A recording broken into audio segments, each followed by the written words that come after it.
Hello friends, I am Santosh. Welcome to I Sutra. दोस्तों, I hope you are all doing very well. आशा करता हूँ आप सब बहुत अच्छे होंगे। आज का अगर मोटिवेशनल कोट देखेंगे इसमें, तो एक बहुत ही शानदार बात बोली गई। इसमें बोला गया है, every morning you have two choices, continue to sleep with your dreams. मतलब आपके पास सुबह उठ के दो चॉइसेस होती है, या तो आप अपने सपनों में सोते रहिए या फिर उठिए और अपने सपनों का पीछा करिए, चेज योर ड्रीम्स। तो दोस्तों, ये आप पे डिपेंड करता है कि आप कैसे अपनी पढ़ाई को आगे एक दिशा देना चाहते हैं, किस लेवल पे अपनी पढ़ाई को ले जाना चाहते हैं, और कैसे अपनी लाइफ में अपने जो गोल्स हैं उनको अचीव करने के लिए किस लेवल पे आप मेहनत कर सकते हैं। तो ये बात है। तो सुबह उठ के ज़रूर कोशिश करिए कि सुबह आप जल्दी उठें, अर्ली मॉर्निंग उठें। और उठने के लिए आप बिल्कुल भी कोई भी मतलब सेकंड चांस नहीं होना चाहिए। एक बार अलार्म बजा, उठ के तुरंत बैठ जाइए। नहीं तो आप एक बार अलार्म एक बार बंद कर देते हैं तो बहुत मुश्किल हो जाता है दोबारा उठना। तो यही चीज़ बोली गई। स्टूडेंट लाइफ में ये सब चीज़ें काफ़ी ज़्यादा इंपॉर्टेंस रखती हैं, और in fact day to day life में भी अगर आप देखेंगे तो इन सब चीज़ों का काफ़ी इंपॉर्टेंस है, क्योंकि आप जल्दी उठते हैं तो आपको पूरे दिन को एक प्रोडक्टिव बनाने की जो एक पूरा जो आपके पास चांसेस होते हैं वो काफ़ी ज़्यादा बढ़ जाते हैं। तो दोस्तों, ये था आज का मोटिवेशनल कोट। चलता हूँ पहली न्यूज़ की तरफ, दे देता हूँ आपको कोरोना अपडेट। वर्ल्ड में अगर आप देखेंगे तो टोटल कोरोना वायरस के लगभग 2,18,17,650 पेशेंट्स निकल के आ चुके हैं। इनमें से अगर आप देखेंगे 1,45,53,191 लोग पूरी तरीके रिकवर कर गए हैं, और 7,72,751 लोग कोरोना वायरस की वजह से अपनी जान गंवा चुके हैं।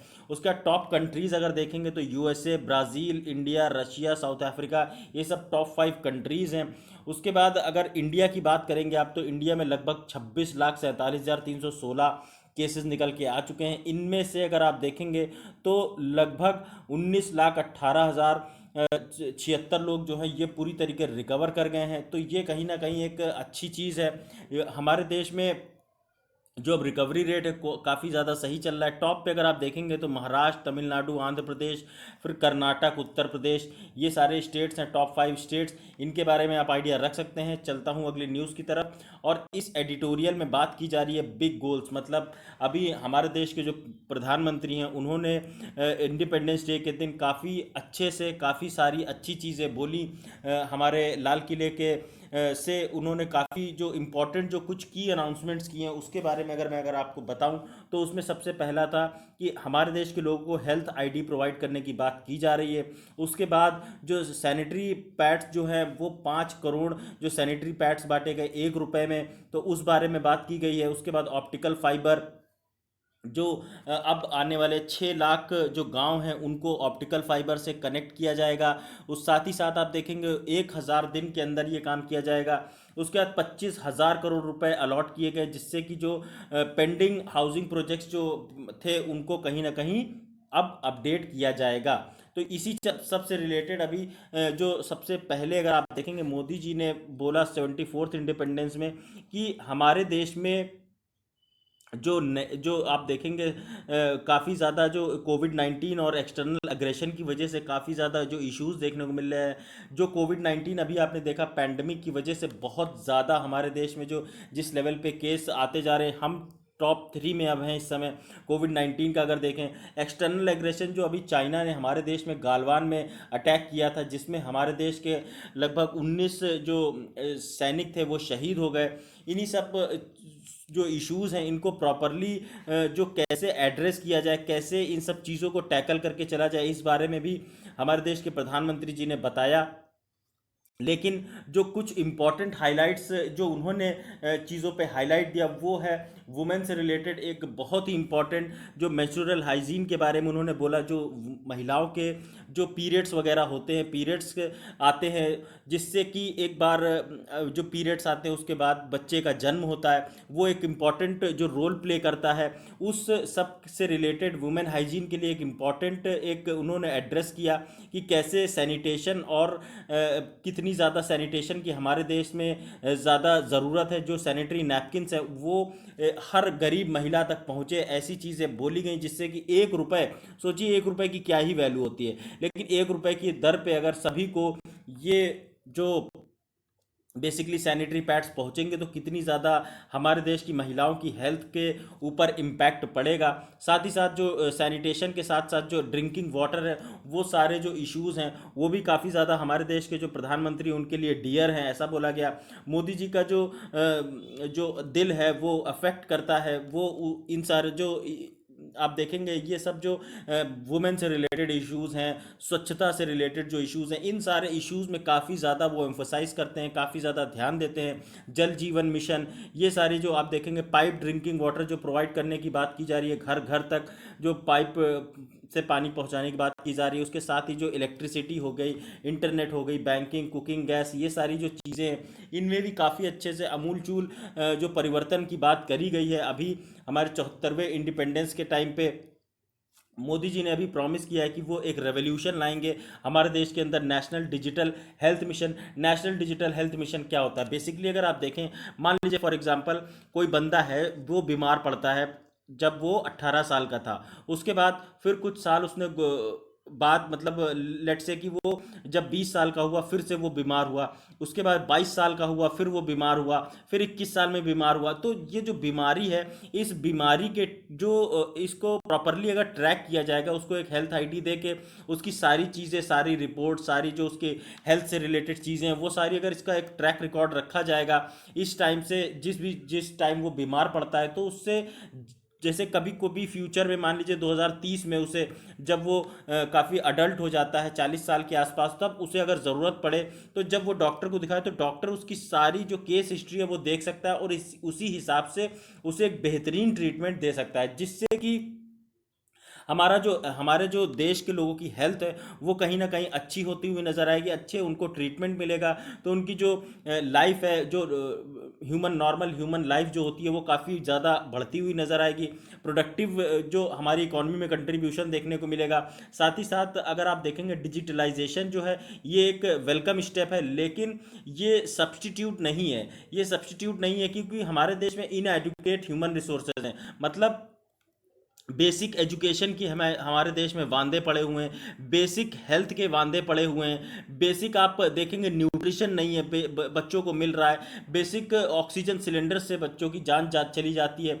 तो ये सारे जो इश्यूज़ हैं, अगर आप जब आपको एक बड़ा मतलब लेट से फॉर एग्जांपल अगर एक बड़ा पेड़ खड़ा करना है कभी फ्यूचर में, तो आपको जो बुनियाद है इसकी बुनियाद जो है मजबूत रखनी पड़ेगी। जब आप ये बीज लगाइए तो इस बीज पे काफ़ी अच्छे से रुपाई करिए, सिंचाई करिए, जिससे कि कल को जब ये पेड़ बड़ा हो, जैसे ये जो पार्ट है इसको एक तरीके से आप कंपेयर कर सकते हैं नेशनल डिजिटल हेल्थ मिशन से। यहाँ तक अगर आप proper health, proper education provide करते हैं तब तो ये चीज़ें अच्छे से स्टैंड होती हुई दिखाई देंगी। लेकिन अगर यहीं पे आपको देखेंगे, यही अगर मर जाता है, यहीं पे चीज़ें अच्छे से फुलफिल नहीं होंगी, तो फिर कैसे आने वाले टाइम में ये सारी चीज़ें अच्छी होती हुई नजर आएंगी। साथ ही साथ जो इंफ्रास्ट्रक्चर मैंने अभी आपको बताया, हेल्थ सेक्टर में काफ़ी ज़्यादा रिवाइवल की ज़रूरत है। Proper doctor to patient ratio होना चाहिए, प्रॉपर जो नर्सेज हैं उनका डिप्लॉयमेंट होना चाहिए, प्रॉपर जो एम्बुलेंस फैसिलिटी है वो होनी चाहिए, प्रॉपर न्यूट्रिशन होना चाहिए, प्रॉपर सारी चीज़ें होनी चाहिए। तभी आप इन सारी जो एक ये काफ़ी मतलब एक जो फ्यूचरिस्टिक जो अप्रोच है इस पे आप काम कर पाएंगे। उन्होंने अभी मोदी जी ने एड्रेस किया कि वासुदेव कुटुंबकम, उसके बारे में बोला कि हमारा जो देश है वो एक वर्ल्ड इज़ वन फैमिली, जो पूरी दुनिया है ये एक फैमिली है और इंडिया इसके लिए एक गाइडिंग प्रिंसिपल की तरह काम करता है। लेकिन जो इसको आप देखेंगे, इसको कैरेक्टराइज किया गया है काफ़ी समय से, पुराने समय से इसे ऐसा बोला जाता रहा है वासुदेव कुटुंबकम के बारे में। लेकिन जो अभी जो कल्चर्स हैं, अभी आप देखेंगे इसको काफ़ी ज़्यादा जोड़ा जा रहा है हिंदुत्व पॉलिटिक्स के साथ में, with the spirit of then the spirit of freedom struggle. तो कहीं ना कहीं हिंदुत्व की जो पॉलिटिक्स है उस वजह से ये सारे जो चीज़ें हैं कहीं ना कहीं ऑल्टर होती हुई नज़र आती है। उस लेवल पे जो एक इम्पैक्ट है वो नहीं पड़ पाता है। फिर आप यहाँ पे देखेंगे अगर, तो यहाँ पे बात की जा रही है प्रशांत भूषण के साथ के बारे में। प्रशांत भूषण हमारे देश के एक जाने माने बहुत ही बेहतरीन वकील रहे हैं। इन्होंने अभी एक दो ट्वीट किए थे, एक जून 29 2020 को, और एक किया था 26/6/2020, 27/6/2020 को। तो इसमें सबसे पहली जो ट्वीट थी, इसमें इन्होंने बोला था चीफ जस्टिस ऑफ इंडिया जो है, इसमें 50 लाख की एक मोटरसाइकिल चलाते हुए नजर आ रहे हैं, जो कि एक बीजेपी के लीडर की है, राजभवन नागपुर के अंदर में देखा गया। इसमें जो है ये हेलमेट नहीं लगाए हुए थे, क्योंकि आप देखिए अगर कोई नॉर्मल पर्सन हेलमेट नहीं लगाता है तो फिर उसके ऊपर इतने सारे चालान कर दिए जाते हैं ये सब। लेकिन आप जज होते हुए, इंडिया के मतलब टॉप जज होते हुए, चीफ जस्टिस ऑफ इंडिया होते हुए, अगर ऐसे प्रिकॉशनरी स्टेप्स नहीं लेते, तो सोचिए कि वर्ल्ड के या फिर इंडिया के जो लोग हैं उन पे क्या इंप्रेशन जाएगा। क्या वो सोचेंगे जब एक जज हेलमेट नहीं लगा रहा है तो फिर हमें क्या ही कोई रोकेगा। तो इस तरीके का जो मैसेज है वो कहीं ना कहीं गलत गया। इसी वजह से इन्होंने ट्वीट किया और बोला कि जब आप देखेंगे सुप्रीम कोर्ट जो है लॉकडाउन के टाइम पे, अब जो लोगों की जो फंडामेंटल राइट्स हैं, जिससे कि उनको जस्टिस दिया जाता है, वो सारी चीज़ें इंश्योर नहीं कर पा रहे हैं, तो ये कैसे, मतलब ये इतना इजीली, इतना नॉर्मली इस लॉकडाउन को एंजॉय कर रहे हैं। उसके बाद दूसरी ट्वीट में उन्होंने बोला गया, हिस्टोरियंस जो हैं उन्होंने फ्यूचर में आप देखेंगे तो पिछले 6 सालों में जो हमारे जो डेमोक्रेसी के अंदर जो एक अमूल चूल परिवर्तन देखने को मिला है, जिसमें बोला गया है कि एक तरीके का ये फॉर्मल इमरजेंसी की तरह लगी हुई है, और इसमें सुप्रीम कोर्ट ने इसके डिस्ट्रक्शन में एक मेजर रोल प्ले किया है। जिसमें से आप देखेंगे पर्टिकुलरली उन्होंने 4 चीफ जस्टिस जो हमारे पूर्व रहे हैं, जैसे कि गोगोई साहब रहे, अरुण मिश्रा साहब रहे, और 4 इन चीफ जस्टिस को उन्होंने कहीं ना कहीं ब्लेम किया। इसी वजह से इन पे आप देखिए कंटेम्प्ट ऑफ कोर्ट लगाया गया है, जिसमें आप देखेंगे सुप्रीम कोर्ट ने एक सुओ मोटो एक्शन लिया। सुओ मोटो एक्शन क्या होता है? सुओ मोटो एक्शन बेसिकली अपने आप से जब कोई एक्शन लेता है supreme court, that is what you call suo motu action. अभी ये सब जो क्रिटिसिज्म की वजह से काफ़ी ज़्यादा इश्यूज़ में, काफ़ी ज़्यादा हाईलाइट में रहे हैं प्रशांत भूषण साहब। इस वजह से अभी जो आप देखेंगे इनके ऊपर, how did the concept of contempt come into being in England. अगर आप देखेंगे कॉन्सेप्ट जो कंटेम्प्ट जो है, कंटेम्प्ट ऑफ कोर्ट का जो कॉन्सेप्ट है, ये इंग्लैंड के टाइम पे आया, जब इंग्लैंड हमारे देश में, जब अंग्रेज़ों का हुकूमत हुआ करती थी हमारे देश में। क्योंकि पहले का अगर आप देखेंगे तो एक राजा होता था, वही कानून बनाता था, वही कानून की रखवाली करता था, वही जुडिशरी का काम करता था, वही कानून को इम्प्लीमेंट करता था, सब काम पहले के समय में किंग करता था। तो अब क्या है, कॉन्स्टिट्यूशन जब हमारा आ गया है तो सबका काम डिवाइडेड है। लेजिस्लेटिव और जो एग्जीक्यूटिव है ये तो कहीं ना कहीं मिल के काम करते हैं, लेकिन जुडिशरी का बिल्कुल एक इंडिपेंडेंट रोल है, जिससे कि इस पे एज अ एक वॉच डॉग रखा जा सके। ये जो भी काम करते हैं, जो भी लॉ बनाते हैं, जो भी चीज़ें इंप्लीमेंट करते हैं, उस पे कहीं ना कहीं उसकी कॉन्स्टिट्यूशनल वैलिडिटी को चेक किया जा सके टाइम टू टाइम। और कहीं ये लोग, ये जो लेजिस्लेटिव और एग्जीक्यूटिव है, ये कहीं अपनी जो पावर्स हैं उनका मिसयूज़ ना करें। इन सारी चीज़ों के लिए इनको जुडिशरी जो है वो ध्यान देती है कि कैसे ये प्रॉपरली एक डिफाइंड वे में काम करे। लैप्सिंग इनटू कंटेम्प्ट, जो आप देखेंगे प्रशांत भूषण साहब जो गिल्टी पाए गए हैं कंटेम्प्ट ऑफ कोर्ट के, इसमें अगर देखेंगे इसमें काफ़ी कुछ फ्लॉज भी देखने को मिले, क्योंकि सुप्रीम कोर्ट के हिसाब से जो एक सुओ मोटो एक्शन लिया गया, वो उससे ये कहीं ना कहीं प्रूव होता है कि जो सुप्रीम कोर्ट है अपने क्रिटिसिज्म को, जो क्रिटिसाइज़ किया जा रहा है उसको बर्दाश्त नहीं कर पा रही है। उसका जो एक थ्रेशोल्ड लिमिट है, मतलब एक कि हर चीज़ के लिए क्रिटिसाइज करने की एक लिमिट होती है। लेकिन सुप्रीम कोर्ट के पास दो ऑप्शन थे, या तो इसको पॉजिटिवली लेती, और जो हमारे देश के सुप्रीम कोर्ट के जो चीफ जस्टिस हैं वो या तो इसके लिए जो हेलमेट ना पहनने के लिए मतलब अपोलोजाइज कर सकते थे, या फिर उनके पास ऑप्शन था कि वो प्रशांत भूषण पे एक्शन ले। तो उन्होंने दूसरा स्टेप लिया और उन्होंने प्रशांत भूषण पे एक्शन लिया। इस जजमेंट से ये पता चलता है कि आने वाले टाइम में हम अगर किसी भी गलत काम के लिए अपनी वॉइस उठाएंगे तो कहीं ना कहीं पब्लिक इंस्टीट्यूशंस को ब्लेम करेंगे, तो हमारी बात को दबा दिया जाएगा, हमारे क्रिटिसिज्म को बर्दाश्त नहीं किया जाएगा। सुप्रीम कोर्ट ने ऑर्डर किया है कि प्रशांत भूषण जो हैं वो कंटेम्प्ट ऑफ कोर्ट के गिल्टी हैं, और ये जो इनकी वजह से एक इंस्टीट्यूशन के प्रति पुअर जो टॉलरेंस ऑफ क्रिटिसिज्म देखने को मिला। मतलब हमारा जो सुप्रीम कोर्ट है वो कहीं ना कहीं इनकी क्रिटिसिज्म को टॉलरेट नहीं कर पाया, जिस वजह से सुप्रीम कोर्ट ने खुद से ही सुओ मोटो एक्शन लेके इन पे कार्रवाई करी और इनको क्रिमिनल कंटेम्प्ट ऑफ कोर्ट के तहत कुछ आने वाले टाइम में इनको कुछ सज़ा भी देखने को मिल सकती है। अब अगर आप देखेंगे what is statutory basis of contempt of court, statutory basis जो मतलब क्या होता है, लॉ के द्वारा बना कोई कानून बना के उसे जो एक्ट के हिसाब से इम्प्लीमेंट करते हैं, बेसिकली उसे ही बोलते हैं। अगर आप देखेंगे देर वर प्री इंडिपेंडेंस लॉ की कुछ जो आज़ादी से पहले के जो लॉज थे उसमें कंटेम्प्ट ऑफ इंडिया की बात करी जाती थी। इसमें अगर आप देखेंगे हाई जो कोर्ट्स हैं और जो सिंपल जो कोर्ट्स हैं, इसमें जो प्रिंसली स्टेट्स हैं उनके अंदर ये कानून हुआ करता था कि जैसे पहले मैंने अभी आपको बताया राजा होता था, राजा के पास तीनों पावर होती थी, लेजिस्लेटिव, एग्जीक्यूटिव और जुडिशरी की। तो अगर राजा के खिलाफ, राजा के जो मतलब डिसीजंस होते थे उनके खिलाफ कोई भी बोलता था, उनके ऊपर कार्रवाई करी जाती थी। तो अब उसी से ये सब चीज़ें रिलेट करी जा रही हैं कि कैसे आज की डेट में जब हमारे देश में कॉन्स्टिट्यूशन लागू हो गया है तब भी कहीं ना कहीं ये सारी जो एक इल्यूजनरी आप देख सकते हैं कि ये सारी चीज़ें अभी भी कुछ ना कुछ वैसी ही, क्योंकि आप देखिए अगर सुप्रीम कोर्ट है, मान लीजिए पूरा वर्ल्ड, पूरे जो इंडिया है, पूरे इंडिया के जो लोग हैं सुप्रीम कोर्ट के एक आदर भाव से देखते हैं उसको, एक एक बहुत ही प्रतिष्ठित भाव से देखते हैं। तो अगर अगर सुप्रीम कोर्ट ही एक ऐसी नज़ीर पेश नहीं करेगी, मान लीजिए अगर चीफ जस्टिस ऑफ इंडिया जो थे हमारे, उन्होंने हेलमेट पहना होता प्रॉपरली, उन्होंने ऐसा ये सारी जो पब्लिकली ये सब फोटो उनकी ना वायरल हुई होती, तो कहीं ना कहीं उनकी एक इमेज जो है प्रॉपर जो बनी हुई थी वैसी ही बनी रहती। लेकिन अब जब उन्होंने ये सब जो गाड़ी चलाई बिना हेलमेट के ये सब, और उसमें बीजेपी का जो इन्वॉल्वमेंट है, तो जुडिशरी का जो एग्जीक्यूटिव और लेजिस्लेटिव से जो इन्वॉल्वमेंट रिलेट करा जा रहा है, ये कहीं ना कहीं इससे हमारी जुडिशरी पे एक रॉन्ग इम्पैक्ट पड़ रहा है, गलत इम्पैक्ट पड़ रहा है। क्योंकि हमारी जुडिशरी बिल्कुल इंडिपेंडेंट है अपने डिसीजंस लेने के लिए, जो एग्जीक्यूटिव और लेजिस्लेटिव है उसको कंट्रोल करने के लिए। तो कहीं ना कहीं ये काफ़ी ज़्यादा इशू क्रिएट कर गया है। और अभी देखेंगे जो इसमें जो कंटेम्प्ट ऑफ कोर्ट है, इसको इसके बारे में बात की जाती है आर्टिकल 129 के तहत कॉन्स्टिट्यूशन।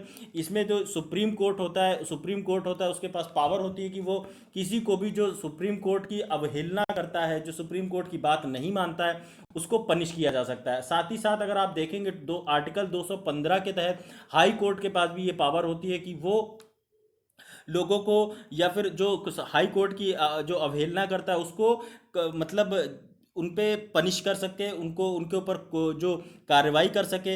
ये सारी जो चीज़ें, कंटेम्प्ट ऑफ कोर्ट एक्ट 1971 का है, ये काफ़ी पुराना एक्ट है, ये स्टैट्यूटरी बैकिंग देता है। तो कॉन्स्टिट्यूशन जो मैंने भी आपको बताया, अगर आप देखेंगे यहाँ पे कि कितने टाइप के कंटेम्प्ट ऑफ कोर्ट होते हैं, हमारे देश में जो कॉन्स्टिट्यूशन है वो कोडिफाई करता है कि यहाँ हमारे देश में सिविल और क्रिमिनल कंटेम्प्ट ऑफ कोर्ट होंगे। जो सिविल कंटेम्प्ट होगा इसमें आप देखेंगे it is committed when someone wilfully डिसओबेज, जब कोई आदमी जानबूझ के कोर्ट के ऑर्डर्स को डिसओबे करता है, मतलब उनकी मान मर्यादा को नहीं बचा के रखता, तो उसको उसके ऊपर सिविल कंटेम्प्ट लगता है। और या फिर wilfully breaches the undertaking given by court, तो ये सारी चीज़ें जब विलफुली करता है तब फिर उसके ऊपर सिविल कंटेम्प्ट लगता है। लेकिन क्रिमिनल कंटेम्प्ट लगता है काफ़ी ज़्यादा कॉम्प्लेक्स केसेस में। इसमें आप देखेंगे तीन तरीके का चीज़ें के बारे में बोला जाए। सबसे पहले वर्ड्स, उसके बाद प्रेजुडिसेस, उसके बाद इन्फरेंसेस।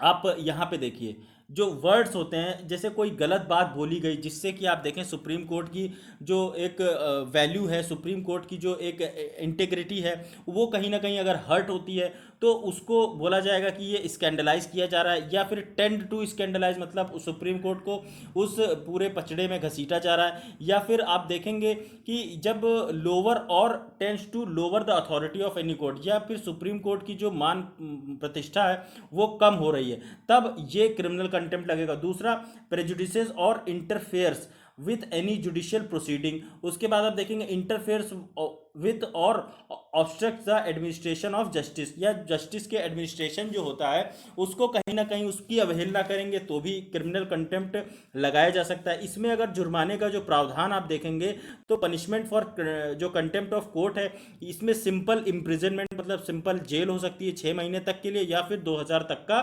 जुर्माना लगाया जा सकता है। तो दोस्तों ये जो दो इम्पॉर्टेंट आज के जो एडिटोरियल्स थे ये मैंने आपके साथ डिस्कस किए। आई hope you like this video. अगर आपको मेरा ये लेक्चर पसंद आता है तो प्लीज़ लाइक करिए, नहीं पसंद आता तो डिसलाइक करने का पूरा हक है। ज़्यादा से ज़्यादा कमेंट करके अपनी क्वेरीज पूछ सकते हैं, शेयर करिए, सब्सक्राइब करिए and thanks a lot for watching this video.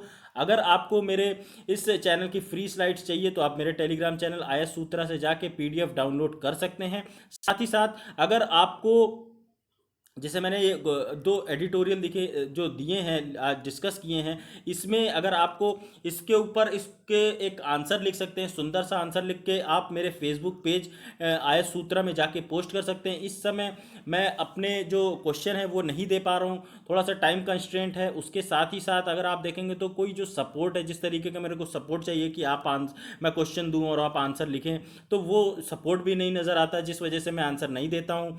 तो दोस्तों यही था टोटल आज का लेक्चर। अगर आपको पसंद आया तो फिर से मैं बोलूँगा लाइक करिए, नहीं पसंद आया तो डिसलाइक करिए। जय हिंद।